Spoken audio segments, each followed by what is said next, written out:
बच्ची जाग उठी। विनोद और ममता की शादी को 6 साल हो गए थे, पर उनका कोई भी बच्चा नहीं होता। विनोद एक बिल्डर था और काम के सिलसिले में उसे एक दिन शहर से दूर एक नए घर में शिफ्ट होना पड़ता है, जहां आसपास बस जंगल ही जंगल होता है। ममता अपने घर लक्ष्मी नाम की एक औरत को काम पर रख लेती है। एक दिन जब लक्ष्मी और ममता रसोई में खड़े बात कर रहे होते हैं, मैडम जी, वो मैं ना कल काम पर नहीं आऊंगी, मुझे कल डॉक्टर के पास जाना है। डॉक्टर के पास?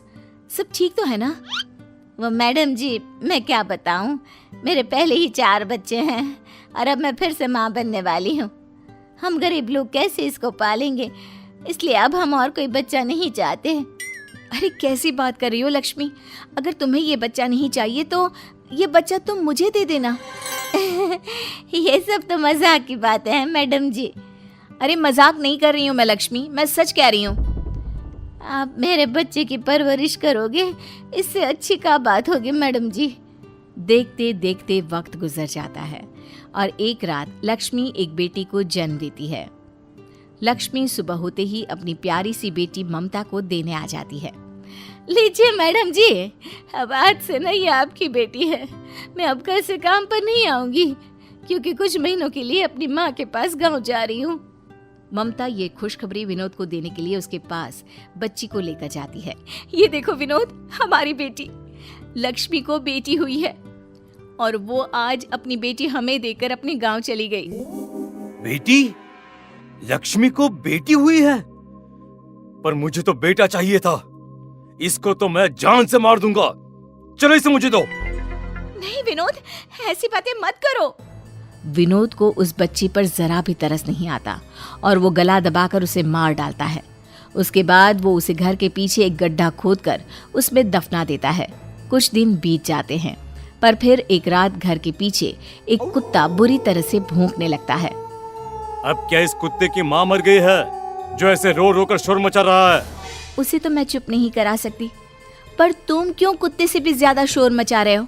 चुपचाप सो जाओ ना और मुझे भी सोने दो। कुत्ता उसी जगह भौंक रहा होता है जहां विनोद ने उस बच्ची को दफनाया होता है। अचानक से वहां जमीन फटने लगती है और उसमें पड़ी बच्ची को देखकर कुत्ता जोर जोर से भौंकने लगता है। मरी हुई बच्ची की आंख खुल जाती है। मैं जाग गई मम्मी, मैं जाग गई पापा, मैं आ रही हूँ आपके पास अपनी मौत का बदला लेने।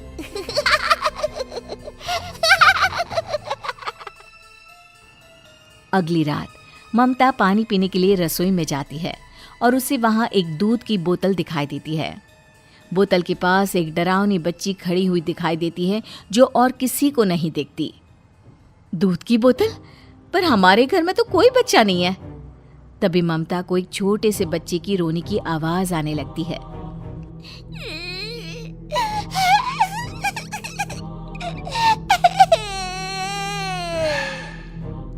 वो डरावनी बच्ची कोने में रो रही थी, पर वो ममता को दिख नहीं रही। अब ये बच्चे की रोने की आवाज कहाँ से आ रही है? यहाँ तो कोई दिख भी नहीं रहा। ममता पहले इधर उधर देखती है, फिर वो खिड़की के बाहर झांकती है, पर वहां भी कोई नहीं होता। फिर अचानक से ममता के पीछे से किसी हंसते हुए बच्चे के भागने की आवाज आती है।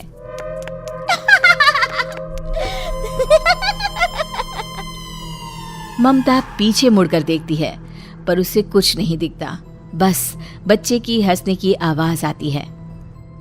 कौन है आखिर यहाँ? मेरे सामने आओ। माँ, मैं हूँ।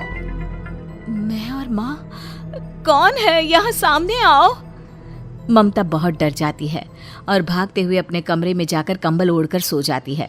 सुबह उठकर उसे लगता है कि बस वो एक डरावना सपना था और कुछ नहीं। पर फिर शाम को जब ममता अपनी अलमारी में कपड़े ठीक कर रही होती है, तभी उसे वहाँ छोटे बच्चों के कपड़े और खिलौने मिलते हैं। ममता उसमें से एक गुड़िया को हाथ में उठाती है। अब ये क्या है? ये सब यहाँ कैसे आ गया? मम्मी, मैं आ गई। ममता डरकर उस गुड़िया को दूर फेंक देती है। गुड़िया तभी एक डरावनी बच्ची का रूप ले लेती है। तुम बहुत बुरी माँ हो, तुम मुझे बिल्कुल प्यार नहीं करती। तुम्हारी माँ नहीं हूँ। डरावनी बच्ची हवा में उड़कर आती है और ममता के गले से चिपक जाती है। तुम ही मेरी माँ हो, समझी?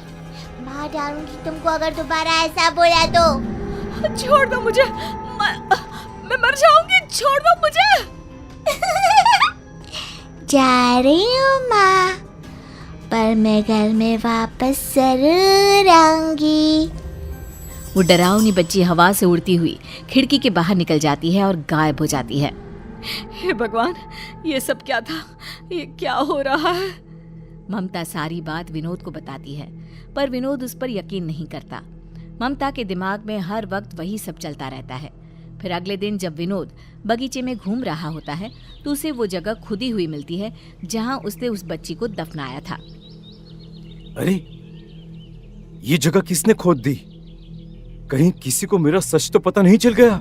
विनोद अंदर गड्ढे में देखता है तो वहां से वो बच्ची गायब है। ममता, ममता, जल्दी आओ। क्या हुआ? क्यों शोर मचा रहे हो? ये देखो, यहाँ किसी ने खोदा और वो बच्ची की लाश भी यहाँ से गायब है। हे भगवान, कुछ दिनों से इस घर में सब अजीब अजीब चीजें हो रही है। बस कुछ दिन का काम और बचा है, फिर तो हम सब इस मनहूस जगह से हमेशा हमेशा के लिए चले जाएंगे। तभी वो डरावनी बच्ची उन दोनों के सामने आकर खड़ी हो जाती है। किसी को नहीं जाने दूंगी मैं यहाँ से। मैंने बोला था ना यहाँ कोई है, तुमने मेरी बात नहीं मानी। हाँ ममता, पर अब हम क्या करें? अब कुछ नहीं कर पाओगे। अब तो तुम दोनों को मैं अपने साथ ले जाऊंगी और फिर मैं हमेशा अपने मम्मी पापा के साथ रहूंगी। आखिर तुम कौन हो? क्यों तुम हमें अपने माँ बाप बताती हो? क्योंकि मैं वही बच्ची हूँ जिसे तुमने मार कर यहाँ दफना दिया था। अब मैं भी तुम दोनों को मार कर इसी जगह दफनाऊंगी। हमें माफ कर दो, छोड़ दो हमें, छोड़ दो। आपने मुझे क्यों मार दिया पापा? आपने भी मुझे नहीं बचाया मम्मी। ऐसा क्यों किया? मेरी क्या गलती थी? यही कि मैं लड़की थी। नहीं बेटा, मैं तुमसे बहुत प्यार करती थी, सच में। मैं बस तुम्हें बचा नहीं पाई, मुझे माफ कर दो। नहीं करूंगी, किसी को माफ नहीं करूंगी, मार डालूंगी सबको। वो डरावनी बच्ची विनोद और ममता दोनों का गला पकड़कर हवा में उड़ा देती है। दोनों का दम घुटने लगता है, पर तभी अचानक वो बच्ची दोनों को छोड़ देती है और आग में जलकर राख हो जाती है। फिर ममता और विनोद की नजर वहां खड़ी लक्ष्मी पर पड़ती है, जो किसी छोटे से बच्चे के कपड़े जला रही होती है। लक्ष्मी, तुम कब आई और ये सब क्या कर रही हो? मैं 4 दिन पहले ही गांव से वापस आ गई और आते ही सबसे पहले अपनी बेटी को देखने आई, पर इस घर की नौकरानी ने बताया कि इस घर में तो कोई बच्ची है ही नहीं और ना कभी उसने किसी बच्चे के बारे में सुना। आप लोग भी उस वक्त घर पर नहीं थे कि मैं आपसे पूछती। मुझे कुछ ठीक नहीं लगा और जब मैं वापस जाने लगी तो मैंने पीछे बगीचे में अपनी बच्ची के गले में पड़े लॉकेट को आधा ज़मीन में दबा हुआ देखा। मैं तब से तुम लोगों पर नज़र रखे हुए हूँ और मुझे सब पता चल गया कि मेरी बेटी मर चुकी है और अब उसकी आत्मा तुम लोगों को कैसे परेशान कर रही है।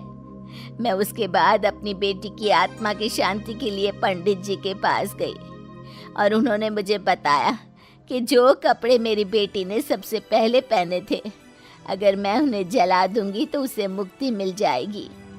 मेरी बेटी को मैंने मुक्ति दिला दी है और मैंने पुलिस को भी फ़ोन कर दिया है। अब आपको आपके किए की सज़ा भुगतनी पड़ेगी। ममता और विनोद बहुत रोते गिड़गिड़ाते हैं, पर कुछ ही देर में पुलिस आकर दोनों को अरेस्ट करके ले जाती है। उसके बाद लक्ष्मी वहीं बैठकर खूब रोती है।